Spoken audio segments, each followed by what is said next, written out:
हाय, कार्य ऊर्जा और शक्ति के वीडियो नंबर 2 में आपका स्वागत है। आज हम लोग ऊर्जा के रूप यानी काइनेटिक एनर्जी, पोटेंशियल एनर्जी और कार्य ऊर्जा प्रमेय के बारे में हम लोग अध्ययन करेंगे। तो सबसे पहले जानते हैं ऊर्जा क्या है। ऊर्जा क्या है? कार्य करने की क्षमता को ही ऊर्जा कहते हैं। कार्य करने की क्षमता को ऊर्जा कहते हैं। तो कोई जितना कार्य किया, किसी ने जितना कार्य किया वही उसकी ऊर्जा हो जाती है। तो ऊर्जा को हम कैसे मापेंगे? ऊर्जा को मापने का तरीका ये है कि वो जितना कार्य किया उसको अगर हम फाइंड कर लें तो ऊर्जा हम फाइंड कर सकते हैं, और दोनों का जो मात्रक होता है वो सेम होता है। तो यहाँ पे इसका डिफिनेशन लिख दिया गया है, इसको नोट कर लेंगे। इसके मात्रक की बात करें तो एसआई सिस्टम में जो यूनिट होता है वो सेम होता है। इसका मात्रक और विमीय सूत्र सेम होता है जो कार्य का होता है। तो क्या होता है? जूल होता है कार्य का। तो ऊर्जा का भी मात्रक जूल ही होता है। सीजीएस सिस्टम में क्या होता है? सीजीएस यूनिट हो जाएगा अर्ग, जैसा कि आपने वीडियो नंबर 1 में देखा होगा। और इसका डायमेंशनल फॉर्मूला क्या होता है ऊर्जा का? ml² T⁻²। ये होता है इसका डायमेंशनल फॉर्मूला जो कार्य का होता है। ये ऐसा क्यों हुआ? अभी मैंने बताया कि जो जितना कार्य किया वो उसमें ऊर्जा के रूप में संचित हो जाता है, वही उसकी ऊर्जा की माप हो जाती है। अब ऊर्जा के प्रकार के बारे में बात करते हैं।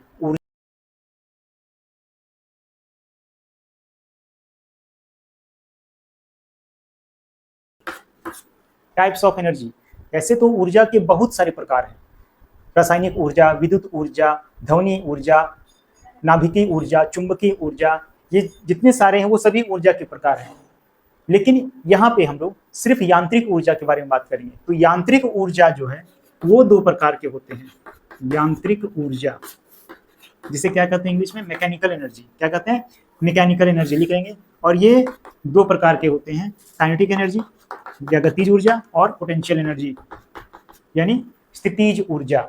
ये आप लोगों ने 9th क्लास में पढ़ा होगा, फिर भी एक थोड़ा सा इंट्रोडक्शन में दे देना चाहता हूँ। गतिज ऊर्जा लिखेंगे, हेडिंग हम गतिज ऊर्जा लगाएंगे। इसको लिख लेंगे, कितना लिख लेंगे। आगे बढ़ते हैं हम लोग। अब हम गतिज ऊर्जा को समझते हैं। गतिज ऊर्जा की परिभाषा लिख लेंगे। किसी वस्तु के गति के कारण जो कार्य करने की क्षमता उत्पन्न होती है गतिज ऊर्जा कहलाती है। यानी ऐसी जितनी वस्तुएं जिसमें गति हो तो उसमें कार्य करने की क्षमता उत्पन्न हो जाती है, तो क्या कहलाता है? गतिज ऊर्जा। जैसे कि बहुत ऊंचाई से गिरता हुआ जल यानी झरना, उसमें कौन सी ऊर्जा होती है? गतिज ऊर्जा होती है। बंदूक से दागी गई गोली, उसमें भी कौन सी ऊर्जा होती है? गतिज ऊर्जा होती है। चलता हुआ कोई वाहन, उसमें भी कौन सी ऊर्जा होती है? गतिज ऊर्जा होती है। जब वो वाहन किसी चीज से टकराता है तो बहुत ज्यादा क्षति कर देता है, तो ये कार्य किया गया।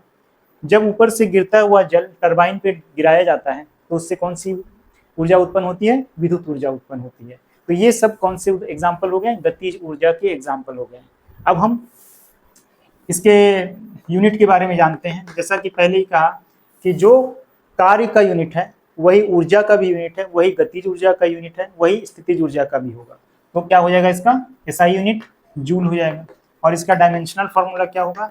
वही होगा जो कार्य का था, ml² T⁻²।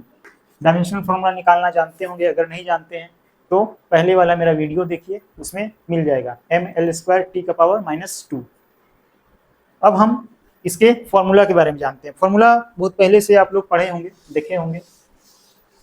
क्या होता है गतिज ऊर्जा का formula? Kinetic energy equals to लिखते हैं ½ mv², जहाँ m क्या है?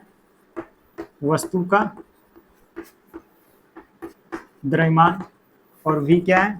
वस्तु का वेग, मास ऑफ ऑब्जेक्ट, और ये वेलोसिटी। अब हम इसको थोड़ा सा और आगे बढ़ा सकते हैं। क्या बढ़ा सकते हैं? गतिज ऊर्जा, नेक्स्ट टॉपिक लिखेंगे गतिज ऊर्जा।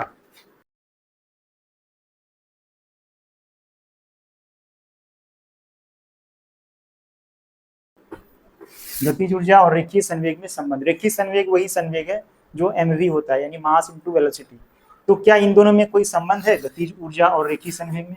इंग्लिश में लिख लेंगे relation between kinetic energy and linear momentum. तो कितना होता है लीनियर मोमेंटम? p = mv, पता होगा, मास इनटू वेलोसिटी होता है। और गतिज ऊर्जा कितना होता है? Kinetic energy = ½ mv²। तो इसमें अगर हम m से ऊपर नीचे मल्टीप्लाई कर दें तो क्या हो जाएगा? M square v square by 2m। अब यहाँ देखिए एम स्क्वायर वी स्क्वायर को क्या लिख सकते हैं, पी स्क्वायर लिख सकते हैं, यानी अब ये क्या हो गया पी स्क्वायर बाय 2m। तो ये आ गया हमारा एक नया फॉर्मूला। तो इसको हम कितना लिख सकते हैं अब, गतिज ऊर्जा के e equals to half m v square equals to p square by 2m भी लिख सकते हैं। तो इस फॉर्मूला को लिख लेंगे, ये सब नोट करेंगे, उसके बाद फाइनली ये फॉर्मूला लिखेंगे और बॉक्स में इसे बंद कर लेंगे।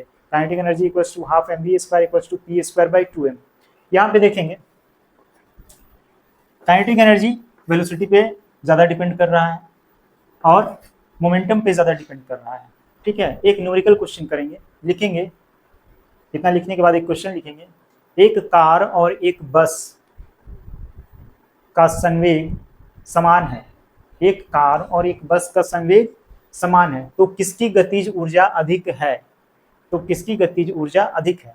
तो यहाँ संवेग की बात की जा रही है, तो संवेग वाला हम फॉर्मूला देखेंगे और गतिज ऊर्जा की बात की जा रही है। अभी इसको नहीं देखेंगे, अब इन दोनों को हम देखेंगे। संवेग का बात किया जा रहा है और गतिज ऊर्जा के बारे में बात किया जा रहा है, तो इन दोनों फॉर्मूला से हम डिसाइड करेंगे कि किसकी गतिज ऊर्जा अधिक होगी। तो इन दोनों फॉर्मूला से क्या देख सकते हैं, kinetic energy equals to p square by 2m, इन दोनों फॉर्मूला से। तो काइनेटिक एनर्जी चूंकि कार और बस का मोमेंटम सेम है, तो इससे कितना लिख सकते हैं, प्रोपोर्शनल टू 1/2m या इनवर्सली प्रोपोर्शनल टू 1/2m। अब यहाँ देखिए जब मास बढ़ेगा, वस्तु का मास यानी द्रव्यमान बढ़ेगा, तो काइनेटिक एनर्जी क्या होगा, उसका घटेगा। उल्टा संबंध होता है, वेद कर्मानुपाती है। और जब मास घटेगा तो इसका काइनेटिक एनर्जी बढ़ेगा। क्लियर है। तो चूंकि कार का द्रव्यमान बहुत कम है, कार का द्रव्यमान बहुत कम है बस की अपेक्षा कार का द्रव्यमान कम है, तो क्या होगा, उसका काइनेटिक एनर्जी बहुत ज्यादा होगा। तो क्या हो जाएगा इसका आंसर, कार की गतिज ऊर्जा बस से अधिक है। ठीक है, लिख लेंगे। अब आगे हम लोग बढ़ते हैं, ये स्टेटमेंट नीचे लिख लेंगे, कार की चूंकि कार का द्रव्यमान बस से कम है, अतः कार की गतिज ऊर्जा बस से अधिक होगी। आगे बढ़ते हैं हम लोग। नेक्स्ट बहुत इंपॉर्टेंट टॉपिक है कार्य ऊर्जा प्रमेय।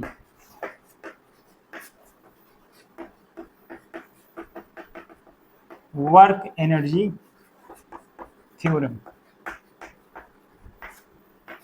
बहुत इंपॉर्टेंट टॉपिक है। इसका स्टेटमेंट लिख लेंगे। इसका स्टेटमेंट है किसी वस्तु पर किया गया कार्य उसकी गतिज ऊर्जा में परिवर्तन के बराबर होती है। लिख लिए, यहाँ पे स्टेटमेंट मैंने लिख दिया है, उसे भी लिख लेंगे। यानी कि क्या कह रहा है, ये किया गया कार्य जो होता है वो गतिज ऊर्जा में परिवर्तन के बराबर होता है। यानी किया गया कार्य इक्वल्स टू गतिज ऊर्जा में परिवर्तन होता है। उसी स्टेटमेंट को यहाँ मैंने मैथमेटिकल फॉर्म में लिखा है। इंग्लिश में लिखेंगे work done equals to change in kinetic energy, work done equals to change in kinetic energy. अब इसे हम मैथमेटिकली प्रूव करते हैं। तो कुछ चीजें मान लेते हैं, लेट माना m क्या हो जाएगा, मास ऑफ द ऑब्जेक्ट, वस्तु का द्रव्यमान।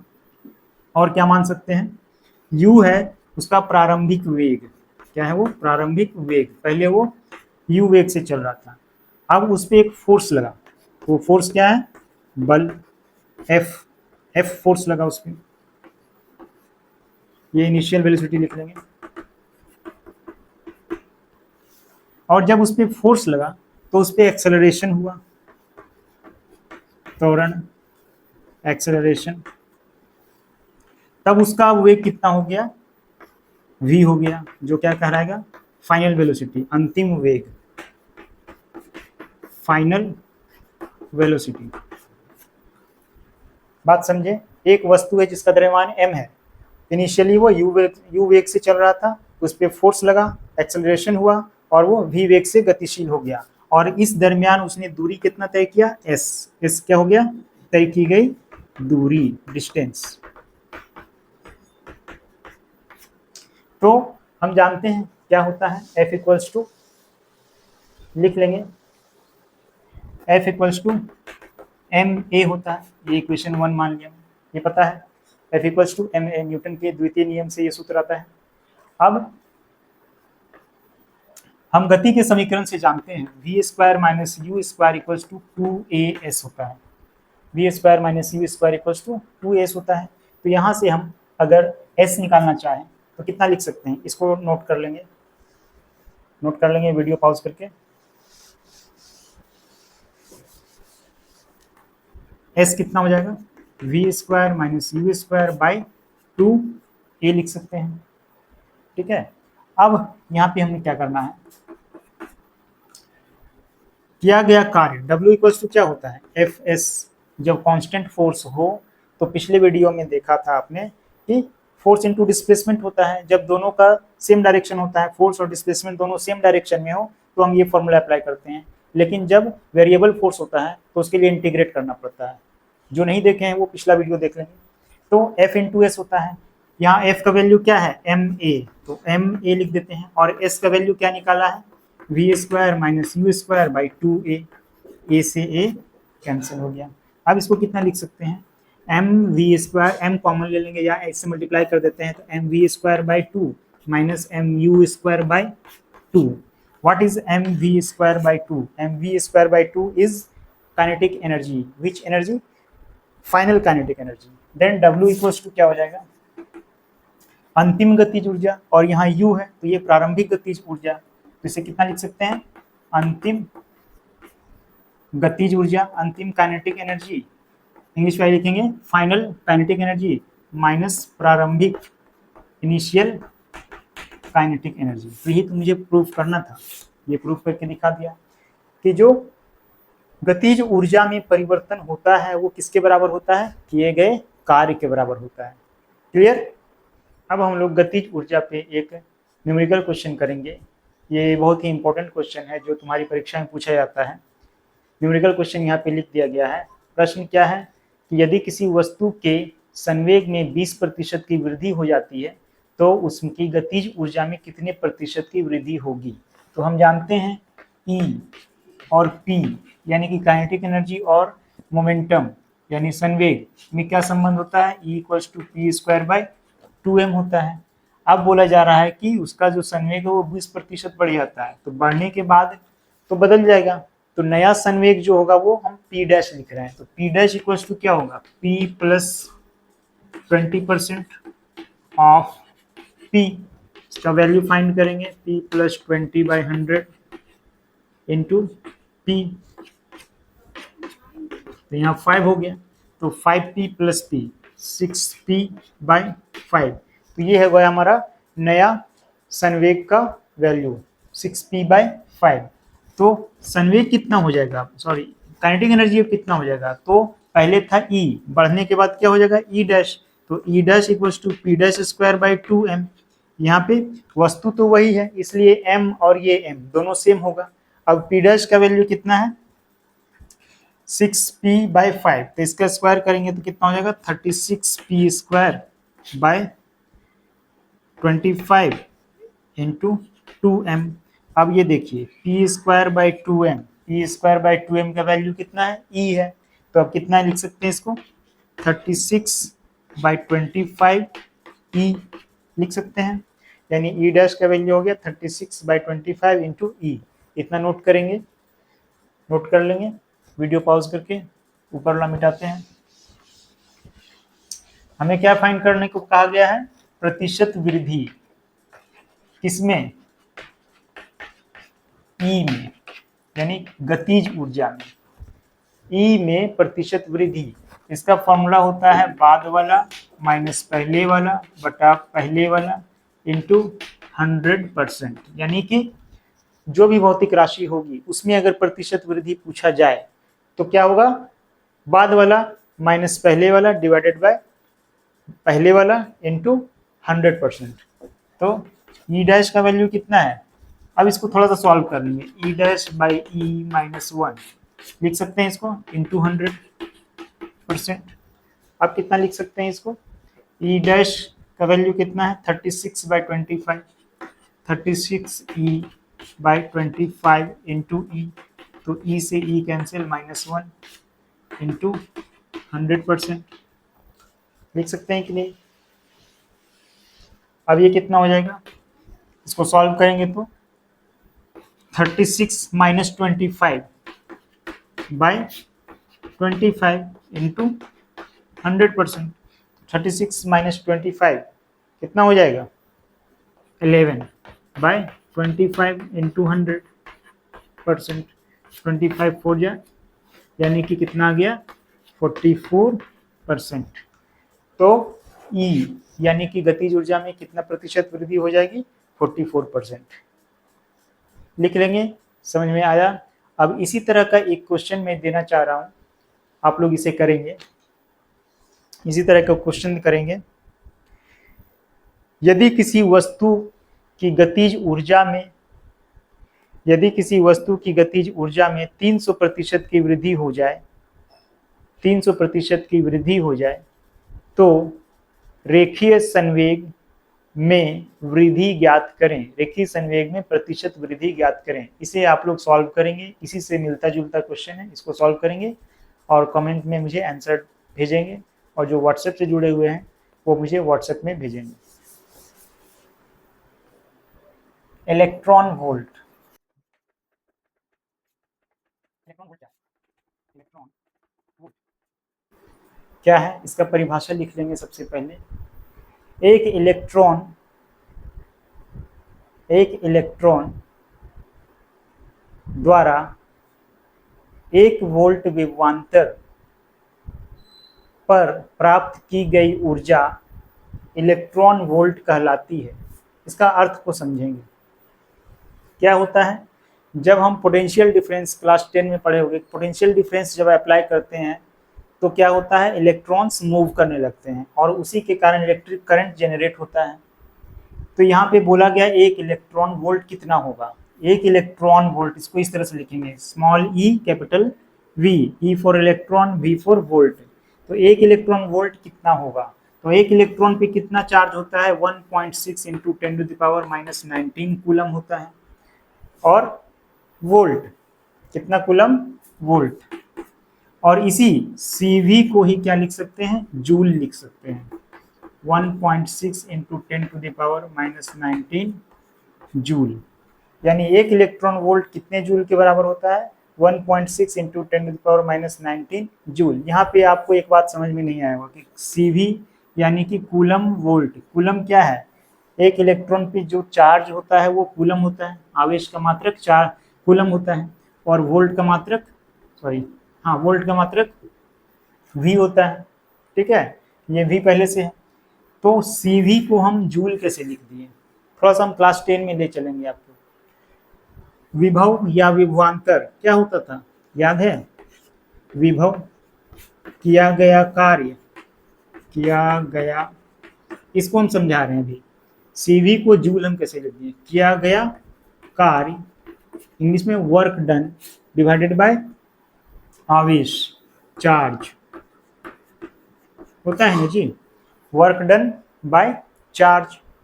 तो यहाँ पे अगर हम इनके मात्रक को बैठाते हैं तो विभव का मात्रक वोल्ट होता है, और किया गया कार्य का मात्रक क्या होता है, जूल होता है, आवेश का मात्रक क्या होता है, C होता है। तो अब हम यहाँ से क्या लिख सकते हैं, CV इक्वल टू J लिख सकते हैं, CV इक्वल्स टू J लिख सकते हैं। तो ये आया कि नहीं, कूलम वोल्ट को क्या लिख सकते हैं, जूल लिख सकते हैं। इसको कहीं साइड में लिख लेंगे समझने के लिए, इसको नोट कर लेंगे। और ये बहुत इंपॉर्टेंट है, ये पूछा जाता है तुम्हारे मल्टीपल चॉइस क्वेश्चंस में कि 1 इलेक्ट्रॉन वोल्ट कितने जूल के बराबर होता है। तो बहुत सारे ऑप्शंस रहेंगे, उसमें होगा 1.6 इंटू 10⁻⁻19 जूल। यहाँ एक बात और गौर करेंगे, ये इलेक्ट्रॉन वोल्ट किसका मात्रक है, लिख लेंगे इसको पहले। इलेक्ट्रॉन वोल्ट किसका मात्रक है, शक्ति का है या कार्य का है या किसका है, ये इलेक्ट्रॉन वोल्ट ऊर्जा का मात्रक है। किसका मात्रक है, ये ऊर्जा का मात्रक है, इसे नोट कर लेंगे। यहाँ मैंने लिख दिया है इलेक्ट्रॉन वोल्ट ऊर्जा का मात्रक है, इसे याद रखेंगे, नोट कर लेंगे, ये पूछा जाता है एग्जाम। आगे बढ़ते हैं हम लोग, स्थितिज ऊर्जा, पोटेंशियल एनर्जी इंग्लिश में। किसी वस्तु, इसका परिभाषा लिखें, किसी वस्तु के स्थिति के कारण जो कार्य करने की क्षमता उत्पन्न होती है उसे स्थितिज ऊर्जा कहते हैं। ठीक है, तो यहाँ पे समझेंगे कि स्थिति मतलब कैसा स्थिति। वो स्थिति बहुत सी चीज़ों पे डिपेंड कर सकता है। जैसे कि मान लिए कि ऊंचाई पे कुछ रखा हुआ वस्तु है, जैसे पेड़ से लटका हुआ फल, तो जब वो ऊपर लटका हुआ है तो उसमें कौन सी ऊर्जा है, स्थितिज ऊर्जा है। ठीक है। बांध में, जलाशय में एकत्रित जल, बांध बनाया जाता है पन बिजली बनाने के लिए, तो उसमें जो बहुत सारे पानी इकट्ठा है उसमें कौन सी ऊर्जा है, उसमें स्थितिज ऊर्जा है। कैसे, जब उस बांध को खोला जाता है या बांध वाला पानी को टरबाइन से गुजारा जाता है तो उससे इलेक्ट्रिक एनर्जी जनरेट होता है। पहले वो काइनेटिक एनर्जी में बदल जाता है और काइनेटिक एनर्जी फिर इलेक्ट्रिक एनर्जी में कन्वर्ट हो जाता है। तो कोई भी वस्तु जो उसकी स्थिति के कारण, मान लीजिए खिंचा हुआ रबर, खिंचा हुआ रबर, जब मैं इसे खींच रहा हूँ तो इसमें कौन सी ऊर्जा आ गई, ये जब खिंचा हुआ है इस तरह से तो इसमें पोटेंशियल एनर्जी आ गया। कैसे, जब हम छोड़ते हैं तो ये क्या होता है, तेजी से सिकुड़ता है। जब हम इसे खींच के रखे हैं तो इसमें पोटेंशियल एनर्जी है। जब इसको हम छोड़ते हैं तो बहुत तेजी से ऊपर जाता है गति करते हुए, तो इसमें कौन सी ऊर्जा आ गई, इसमें गतिज ऊर्जा आ गई। ठीक उसी तरह से यहाँ पे एक बॉक्स है, इस बॉक्स को मैं ऊपर उठा रहा हूँ, इस बॉक्स को मैं ऊपर उठा रहा हूँ, तो इसमें कौन सी ऊर्जा आ गई, इसमें स्थितिज ऊर्जा आ गई। ठीक है। अब इसको जब हम छोड़ते हैं तो ये क्या होता है, इसमें वो धीरे धीरे जो स्थितिज ऊर्जा यहाँ पे थी वो गतिज ऊर्जा में कन्वर्ट होता गया। जैसे जैसे वो नीचे गिरता है तो स्थितिज ऊर्जा कम होता जाता है और गतिज ऊर्जा बढ़ता जाता है, और अंत में जब वो जमीन से टकराने वाला होता है ठीक उस समय गतिज ऊर्जा एकदम मिनिमम हो जाता है, जीरो हो जाता है, और स्थितिज ऊर्जा मैक्सिमम हो जाता है। तो इससे क्या होता है, जो टोटल एनर्जी है, कुल ऊर्जा, वो क्या होता है, संरक्षित रहता है, वो नियत रहता है। और यही तो ऊर्जा संरक्षण का सिद्धांत भी है। तो ये सारे एग्जाम्पल्स हो गए स्थितिज ऊर्जा का। अब स्थितिज ऊर्जा दो प्रकार के होते हैं, गुरुत्वीय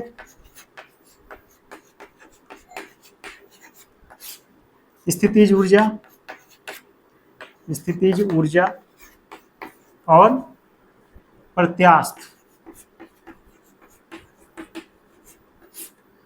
स्थितिज ऊर्जा। स्थितिज ऊर्जा इंग्लिश में लिख लेंगे, potential energy, gravitational potential energy, यहाँ पे gravitational potential energy, elastic potential energy. ठीक है। अब इसको हम डिटेल में समझेंगे, गुरुत्वीय स्थितिज ऊर्जा क्या है। अब आगे बढ़ते हैं हम लोग, गुरुत्वीय स्थितिज ऊर्जा के बारे में बात करते हैं। गुरुत्वीय स्थितिज ऊर्जा, ग्रेविटेशनल पोटेंशियल एनर्जी। यहाँ ध्यान देंगे कि ये एक ब्लॉक है, मान लिया, ठीक है, ये अर्थ सरफेस है, यहाँ से इसको हम ऊपर उठाएं, यहाँ ध्यान देंगे, समझेंगे। नीचे से जब मैं इसे ऊपर उठा रहा हूँ तो मैं किसके विरुद्ध उठा रहा हूँ, गुरुत्वाकर्षण बल नीचे की ओर खींच रहा है, तो गुरुत्वाकर्षण बल के विरुद्ध हम इस पर फोर्स लगा रहे हैं और ये ऊपर जा रहा है। ठीक है। तो गुरुत्वाकर्षण बल द्वारा जो किया गया कार्य होगा वो पॉजिटिव होगा कि नेगेटिव होगा। पिछले क्लास में हम लोगों ने बात किया था इस पर बहुत ही डिटेल में, कि जो गुरुत्वाकर्षण बल है वो नीचे की ओर खींच रहा है, लेकिन हम इसको ऊपर उठा रहे हैं, उस समय डिस्प्लेसमेंट इसका ऊपर की ओर हो रहा है। तो यानी दोनों के बीच डिस्प्लेसमेंट ऊपर हो रहा है और फोर्स नीचे की ओर लग रहा है, एफ जी क्यों लिखा है, force due to gravitational force. तो दोनों के बीच का जो एंगल है वो कितना हो गया, 180 डिग्री। तो ग्रेविटेशनल पोटेंशियल एनर्जी जो होगा किसके कारण, गुरुत्वीय बल का, गुरुत्वीय बल का जो ग्रेविटेशनल पोटेंशियल एनर्जी होगा वो क्या हो जाएगा, यू जी से लिख रहे हैं इसको, किसका, गुरुत्वीय स्थितिज ऊर्जा को, कितना हो जाएगा, माइनस एम जी एच। ठीक है, ये क्या हो जाएगा, माइनस एम जी एच।